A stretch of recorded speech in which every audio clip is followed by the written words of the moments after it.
Good morning.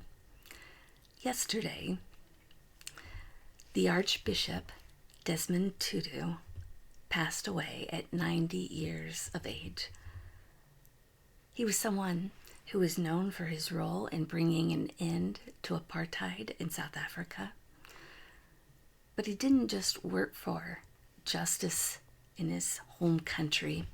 He was a voice of social justice throughout the world. He would win the Nobel Peace Prize. He was someone who wanted the world to move beyond racial barriers and to reach out across divisions. He was someone known for his friendship with the Dalai Lama. In fact, the Dalai Lama took him into his private home, his residence, and showed him his practice of meditation. In return, the Archbishop served the Dalai Lama Holy Communion. They loved to laugh and tease together. He was known for his sense of humor and his eager laugh. Despite all the things, all the atrocities he saw during his lifetime, he was someone who never lost his sense of compassion, his sense of mercy, his sense of humor, or his sense of joy. I hope that you've read one of his many books. I can't just begin to tell you how inspirational they are. They are uplifting. You feel like you've gone to church. His books really are powerful.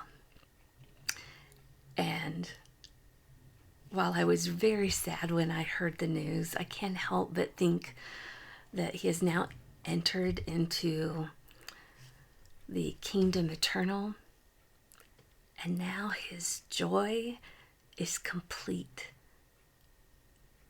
And his joy at living eternally with the Savior he so faithfully served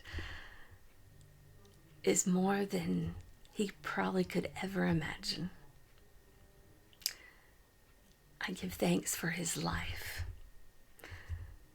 I also wanted to share one of his stories about joy and one of the key elements.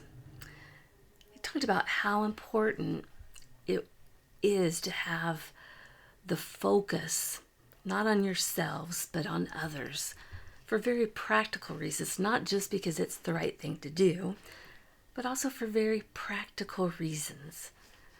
He said that if you find yourself in a situation, for example, if you find yourself in a traffic jam, you really have two choices. You can get frustrated, or you can choose not to. If you focus on your frustration, on your situation and how you're going to be late, how you're caught in this annoying traffic jam, what happens as you start thinking about yourself and the inconvenience, and you just get madder and madder, and you can feel it in your stomach. It starts to kind of churn, and you can feel your frustration physically.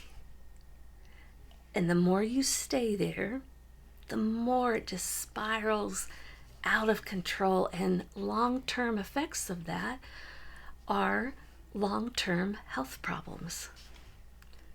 He said, instead of focusing on your frustration and just kind of seeping in it, look at the cars around you and think of the needs of the people in those cars. Maybe the man in the car next to you has a wife with pancreatic cancer. He said, it doesn't matter that you don't know what's going on in their lives. He said, pray for them because they all have needs. They all have hurts and problems. And so pray for them. And he said very practically, something happens when you start to focus on the needs of others. It not only takes your mind off of your frustrating situation, but you feel uplifted. When you are more concerned about others, it helps your spirit. It helps you in the midst of the most troubling situations of life, when you will still focus on the needs of others, when you will give compassion and give it generously. It will physically make you feel better.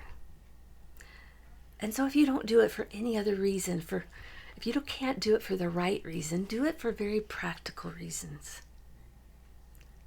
Consider the needs of others for your own health, physical and spiritual. I hope you will practice that kind of other thinking. Do it for the legacy of Archbishop Desmond Tutu. Do it for yourself. Do it for God. Have a great day.